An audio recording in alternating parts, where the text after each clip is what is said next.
Seja bem-vindo à Hora Extra que está começando agora. E na edição de hoje, você confere as seguintes notícias. Congresso reúne em Goiânia profissionais do direito e da saúde para debater a saúde e a segurança no trabalho. Veja no Fique Sabendo como administrar melhor suas atividades também no ambiente de trabalho. E no bloco de entrevistas, a psicóloga Marina Cansado fala sobre o mundo virtual e os reflexos das novas tecnologias no modo de vida contemporâneo. Administrar o tempo e planejar bem as tarefas é sinal de eficiência no trabalho? A falta de planejamento, bem como a falta de foco, são apontadas como os maiores problemas na gestão do tempo. Veja as dicas de como administrar melhor o seu tempo no Fique Sabendo.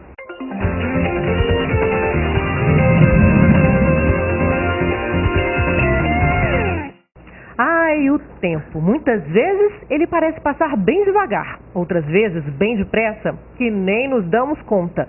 Mas para o profissional envolvido na rotina do trabalho, saber administrar bem o tempo, de forma a cumprir prazos e ter uma boa produtividade, pode ser um diferencial capaz de estimular a carreira. Atualmente, com tantas novidades tecnológicas nos absorvendo, como as redes sociais da internet, as mensagens instantâneas, a grande quantidade de e-mail que chega a todo instante, a facilidade de comunicação por meio do celular, fica difícil se concentrar no trabalho e fazer o tempo disponível render. Para a administradora de empresas e professora da Faculdade de Tecnologia do Senac Goiás, Cristiane Machado, a melhor administração do tempo começa na vida pessoal. Nós temos que começar o nosso dia organizando as nossas rotinas, né? Você já tem que acordar em mente com tudo aquilo que você tem programado para o seu dia. E no trabalho, quais seriam os primeiros passos para que a pessoa possa gerir com competência e eficiência o tempo? O primeiro passo é você estender para o trabalho o que você vem praticando na sua vida pessoal, né? Que é organizar as suas rotinas, o que você tem a fazer para você conseguir cumprir no tempo hábil. Então, a dica maior é você lançar mão de uma agenda, né? De um cronograma, onde ali você coloca todas as suas atividades com horários e deixando ali um tempo assim para algum imprevisto. Segundo ainda a professora Cristiane, uma boa dica é listar as atividades do dia e, ao final do expediente, checar se todos os compromissos e tarefas foram cumpridos. Mas o problema é que cada vez mais as pessoas estão acumulando tarefas e responsabilidades, né? A gente já sai de casa com uma carga de responsabilidades muito grande. E nesse sentido, deixar tarefas que teriam que ser cumpridas no dia para o dia seguinte é prejudicial? Depende, né? Depende do tipo de tarefa e daí a necessidade de você fazer todas as anotações disso. Maria Valdete Teles, secretária da terceira turma do TRT de Goiás, disse que consegue se organizar para dar conta das várias atribuições e atividades que tem de cumprir todos os dias. Ela enfatiza a importância do planejamento conjunto da equipe que comanda, o que garante maior produtividade e o bom relacionamento interpessoal. A servidora ainda dá uma dica prática para se manter bonita no meio de tantas obrigações. Uma das coisas que eu faço é andar sempre com uma frasqueira, com tudo que eu preciso para o meu dia a dia. Se surgir algum imprevisto, uma reunião, eu já estou rapidinho, renovo a maquiagem e posso participar de todos os eventos. Como é que é administrar o tempo sendo diretor de um departamento, muitas atividades, muitas pessoas para atender ao mesmo tempo? O que você faz para priorizar, para administrar o seu tempo no trabalho? Então, esse talvez seja o principal desafio de quem detém um cargo de direção. Porque, além da rotina de trabalho que nós temos que cumprir, as reuniões, os atendimentos ao público, a gente também fica diante de inúmeros imprevistos com os nossos liderados. No dia a dia, você costuma anotar na agenda os compromissos? Você tem algum tipo de controle do seu tempo? Hoje com a gama de informações que a gente tem via e-mail, enfim, via noticiário impresso, telefone, a agenda hoje é algo imprescindível na vida de um administrador. A falta de planejamento, bem como a falta de foco, são apontadas como os maiores inimigos na gestão do tempo. Segundo pesquisa americana, um profissional só consegue permanecer focado em uma tarefa por no máximo 11 minutos, até que o telefone toque. Uma vez que ele para um trabalho, custa em média 25 minutos até que a atenção se volte àquela primeira tarefa. Isso pode levar a uma perda de horas diárias e a consequência é a desorganização no trabalho. Veja as dicas para administrar bem o tempo. Priorize as atividades mais importantes. Faça uma lista das tarefas do dia e tente cumpri-las na íntegra. Cuidado com as interrupções de colegas e superiores. Seja educado, mas firme, lembrando a eles que está ocupado. Administrar o tempo exige disciplina, esforço e motivação. Fique atento aos desperdiçadores de tempo, como a mania de checar e-mails a toda hora, ser refém do celular e adiar tarefas para o dia seguinte. O 5º Congresso Internacional sobre Saúde Mental no Trabalho reuniu em Goiânia profissionais do direito e da saúde para discutir a segurança nos ambientes de trabalho. O juiz e professor da Faculdade de Direito da Universidade de São Paulo, Jorge Luiz Souto Maior, fez uma análise crítica de conceitos como desenvolvimento sustentável e responsabilidade social adotados pelas empresas. Magistrados, procuradores, advogados, professores, além de muitos profissionais da área da saúde, se reuniram em Goiânia para a realização do 5º Congresso Internacional sobre Saúde Mental no Trabalho.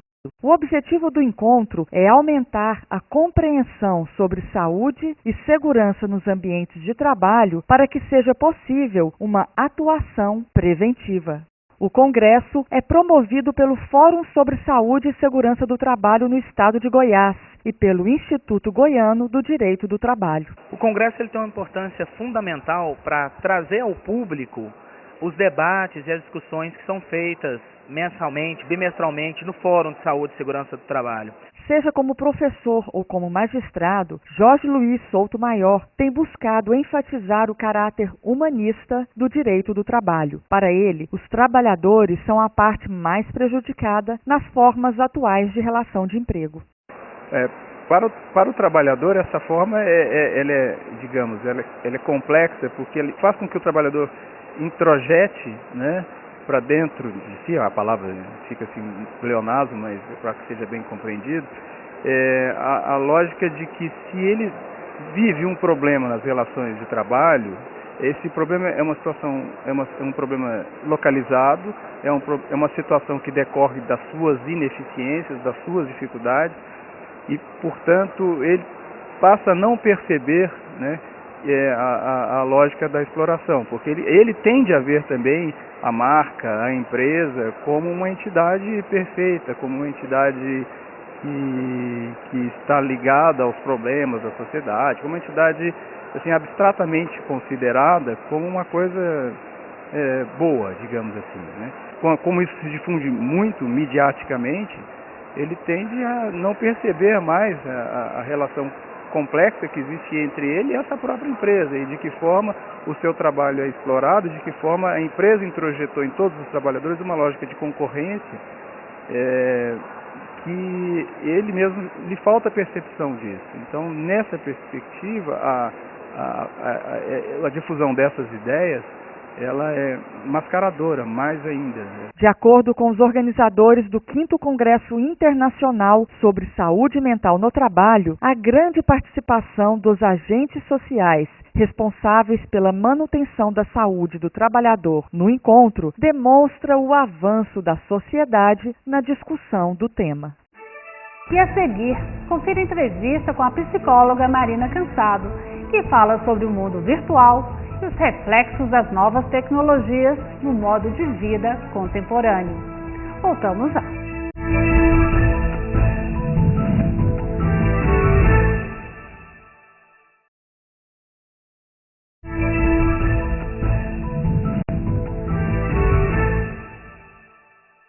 história da humanidade é habitualmente descrita em termos de eras, cujos nomes refletem as etapas de desenvolvimento pelas quais ela passou.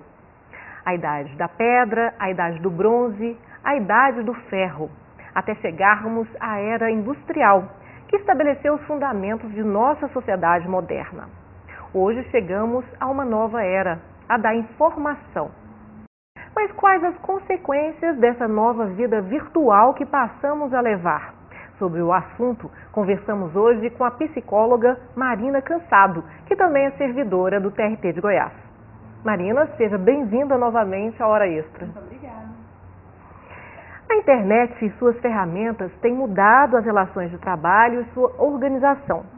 Embora as leis demorem, a refletir essa realidade virtual cada vez mais rápida e imediata. Na sua opinião, quais as consequências dessa invasão da internet no trabalho e na vida pessoal de cada um de nós? Fabíola, a entrada da internet no mundo do trabalho e no mundo pessoal de cada um influencia principalmente na questão do tempo, porque a internet trouxe uma gama de informações que às vezes fica difícil da pessoa filtrar o que é importante e o que não é importante. E o tempo que ela perde nessa filtragem de informação, às vezes é um tempo precioso que ela poderia estar utilizando com uma coisa mais valiosa, como o convívio familiar, como filhos, ou o planejamento da carreira, enfim, uma série de coisas que seriam muito mais importantes do que isso. Além de que no trabalho a gente tem uma questão do controle.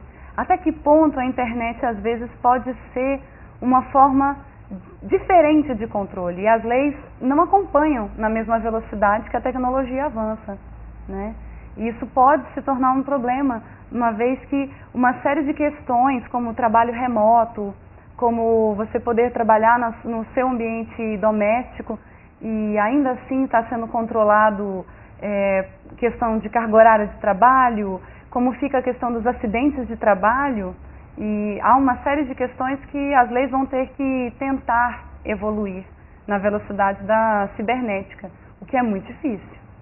A internet, esse mundo virtual é muito sedutor. Como é que a pessoa pode fazer para conseguir avaliar o que é mais importante, ou ficar 2 horas no computador, ou fazer uma visita a um amigo? O que a pessoa pode fazer tendo essas escolhas? A gente ressalta para as pessoas que a internet é sedutora porque ela abre o caminho para você entrar perto do outro, invadir o outro. E o outro é sempre uma surpresa. O outro é sempre um mistério. E na internet é possível saber que aquele seu amigo, o que aconteceu, você descobre que está tendo uma briga conjugal, não sei, de algumas pessoas que você conhece. E esse gosto pela vida alheia é o que mais toma tempo na internet. E às vezes a pessoa perde a noção de que ela está se afastando da própria vida. E ela mal sabe o que o filho está fazendo, ela não conversou com o marido naquela noite, ela não conversou com os pais ou alguma coisa assim, mas ela sabe de tudo o que o vizinho está sabendo, o que a campanha sobre salve algum tipo de produto publicitário ou qualquer outra coisa, mas ela mal sabe dos que estão ao redor dela. E não tem nem tempo para observar um filho que esteja com um comportamento diferente, ou um conhecido, uma pessoa realmente querida, que mereceria muito mais desse tempo. Inclusive resgatar o próprio filho que está lá, junto com a internet, sem limite. Porque a internet, o grande problema do mundo virtual é que ele não tem o limite que o outro, em presença, impõe. O ser humano, por si só, impõe um limite. Eu só posso ir até onde eu vejo você.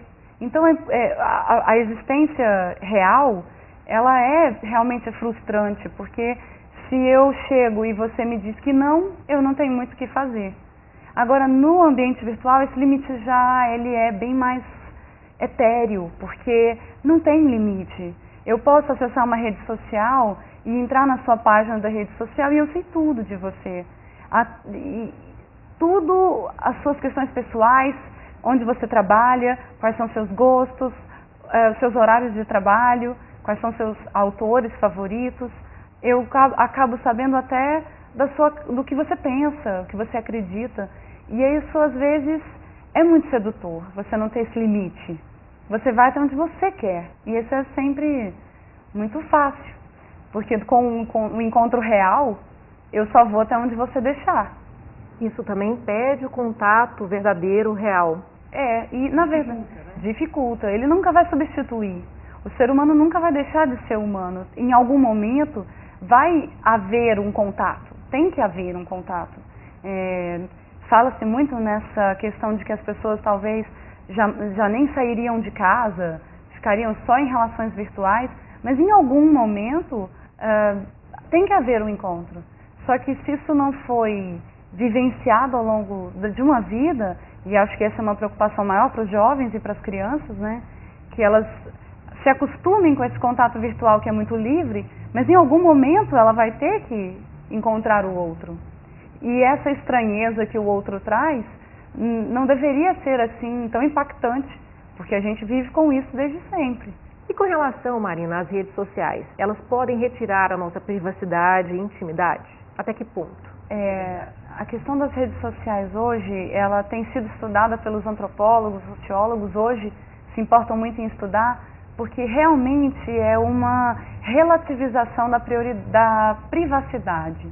Porque, como eu havia lhe dito, hoje eu posso chegar na minha casa e eu sei de conhecidos meus que estão tendo problemas conjugais, porque eles estão divulgando nas redes sociais essa questão que é entre eles, deveria ser privada. E isso acaba gerando toda uma série de confusões, porque não só essa questão que seria a curiosidade pela vida alheia, mas a gente tem que pensar até em questões de segurança. Hoje, facilmente, uma pessoa com más intenções poderia mapear meus hábitos de vida, os locais onde eu frequento. Existem programas nas redes sociais que as pessoas aderem, em que elas marcam os locais onde elas estão ao longo do dia.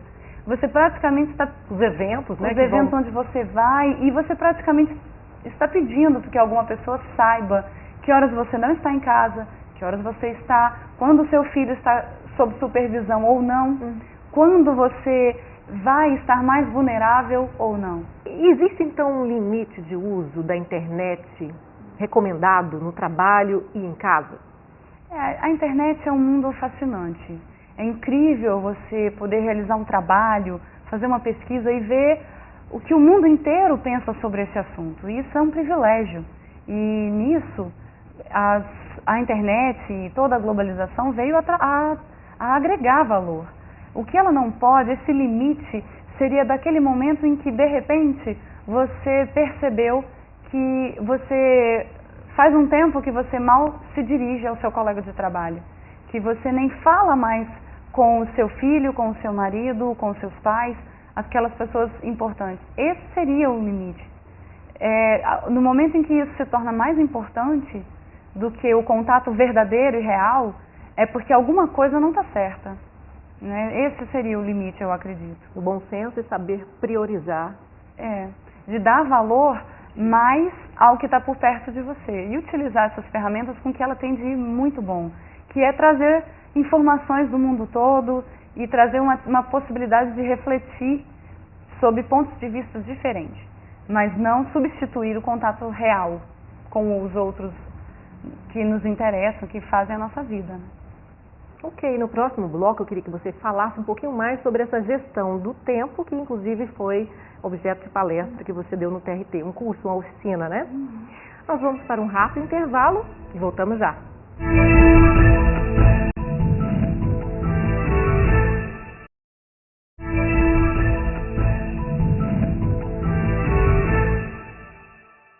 Hora Extra está de volta. Hoje conversamos com a psicóloga Marina Cansado sobre a influência da tecnologia na vida das pessoas.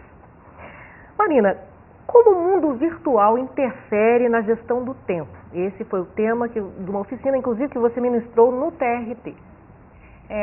Hoje a gestão do tempo é uma questão muito em voga, porque tem-se a sensação de que a cada dia a gente tem menos tempo. E estudos apontam que, na verdade, os dias não estão ficando mais curtos, como algumas pessoas falam. É a quantidade de tarefas que nós assumimos que realmente tem aumentado, especialmente nas grandes cidades. Quando a gente fala em tecnologia, ela deveria servir para economizar o nosso tempo. Em vez de eu ter que gastar horas numa biblioteca procurando livros, o que eu poderia fazer isso mais rapidamente pela internet. Só que a quantidade de informação é tão grande que eu às vezes me perco e perco um grande tempo filtrando o que é que interessa e o que é o que a gente consideraria chamar de um spam, ou que seria um lixo virtual, aquilo que não interessa. Então, a internet influencia a gestão do tempo porque é difícil você separar o que é importante e o que é circunstancial, que é um tempo que você perde com uma questão que não vai te agregar valor. É um tempo que se perde à toa. Não que isso seja de todo ruim, porque a gente também precisa de ócio. O ócio também ele é importante, que em algum momento você seja capaz de desligar da sua cabeça. Mas não pode ser o superior que atrapalha o seu trabalho ou os seus relacionamentos pessoais. Eu costumo brincar que a tecnologia, a informática costuma resolver problemas que a gente não tinha antes. Exatamente. A grande questão é porque existem problemas novos e a vida evolui e é claro que novas questões surgem. E a internet está aí exatamente para nos oferecer uma gama de possibilidades, facilitar a vida da gente, conseguir trazer coisas que você possa realmente... Às vezes você pode adquirir produtos, você pode conseguir coisas que não conseguiria na sua cidade, não teria acesso de outra maneira.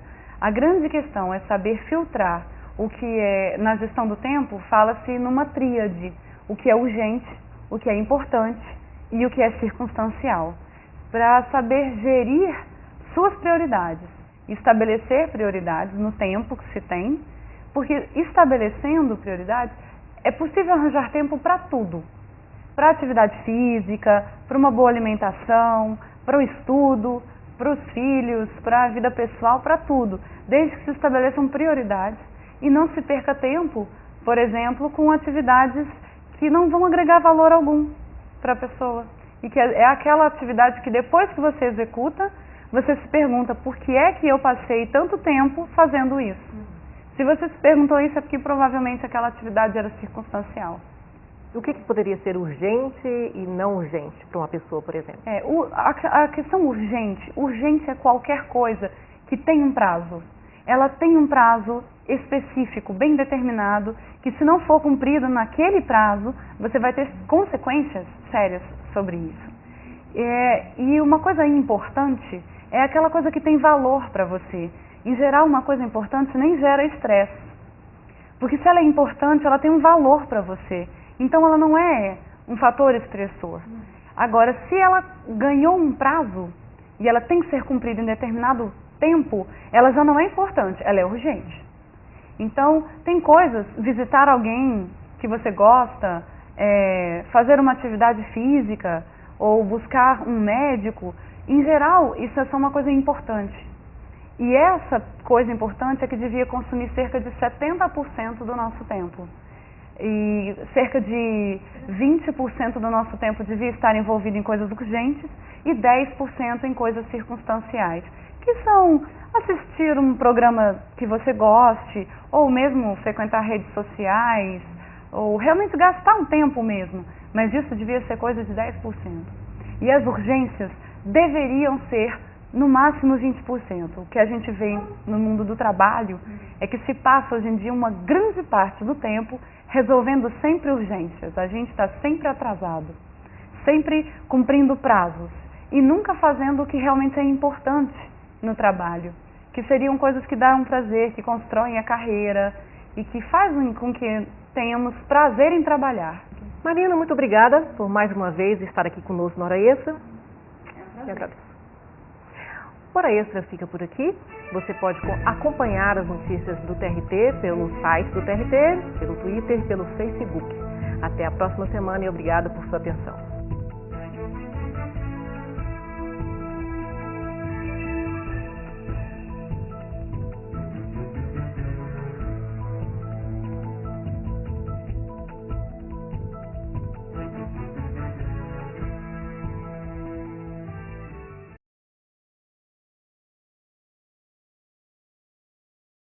No Hora Extra desta semana, você confere dicas de como administrar melhor suas atividades no ambiente de trabalho. Na entrevista desta semana, a psicóloga Marina Cansado fala sobre os reflexos das novas tecnologias no modo de vida contemporâneo. O mundo virtual invade nossa privacidade? Qual o limite do uso da internet no trabalho e na vida pessoal? Confira ainda a análise do jurista Jorge Luiz Souto Maior sobre desenvolvimento sustentável e responsabilidade social. Aguardamos você!